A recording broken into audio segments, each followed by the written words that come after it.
تبارك الذي بيده الملك وهو على كل شيء قدير، الذي خلق الموت والحياة ليبلوكم أيكم أحسن عملا وهو العزيز الغفور، الذي خلق 7 سماوات طباقا ما ترى في خلق الرحمن من تفاوت فارجع البصر هل ترى من فطور ثم ارجع البصر كرتين ينقلب إليك البصر خاسئا وهو حسير، ولقد زينا السماء الدنيا بمصابيح وجعلناها رجوما للشياطين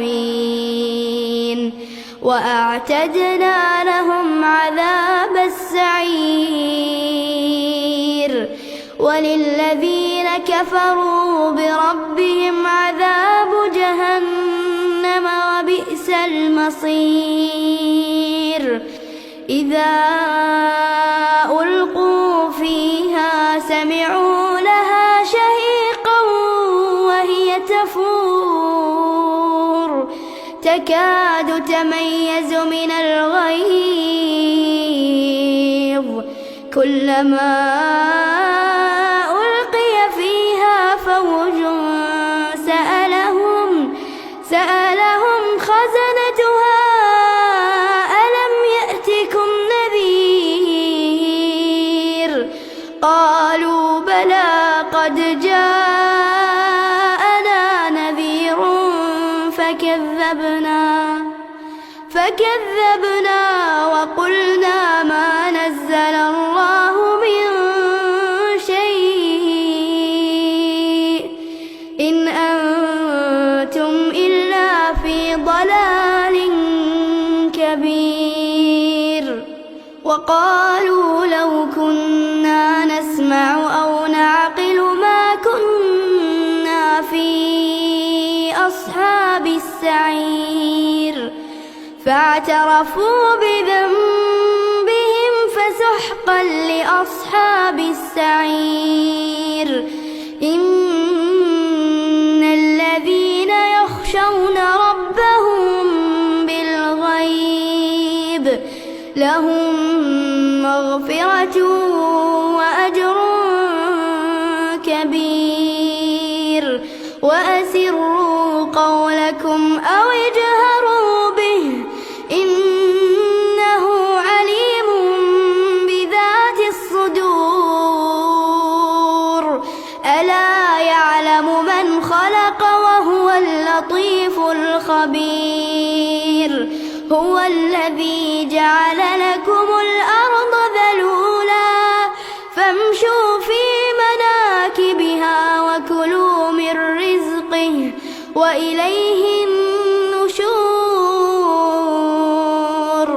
أأمنتم من في السماء أن يخسف بكم الأرض فإذا هي تمور، أم أمنتم من في السماء أن يرسل عليكم حاصبا فستعلمون كيف نذير، ولقد كذب الذين من قبلهم فكيف كان نكير،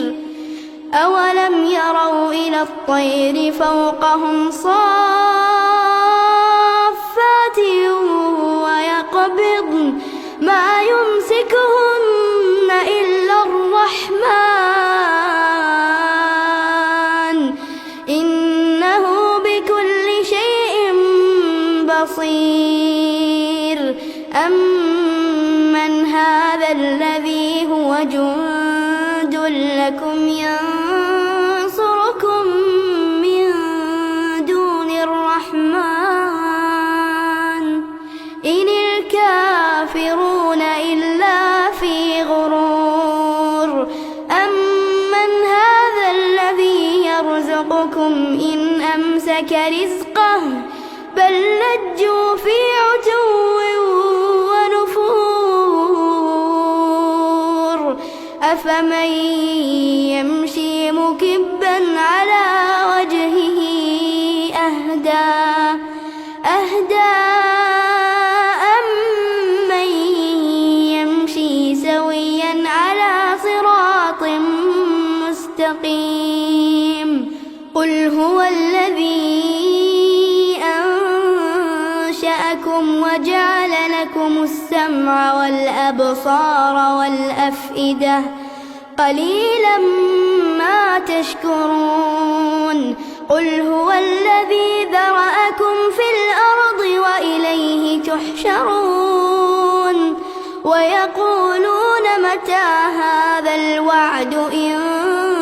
كنتم صادقين قل إنما العلم عند الله وإنما أنا نذير مبين فلما رأوه زلفة سيئت وجوه الذين كفروا وقيل هذا الذي كنتم به تدعون قل أرأيتم إن أهلكني الله ومن معي أو رحمنا فمن يجير الكافرين من عذاب أليم قل هو الرحمن آمنا به وعليه توكلنا فستعلمون من هو في ضلال مبين قل أرأيتم إن أصبح ماؤكم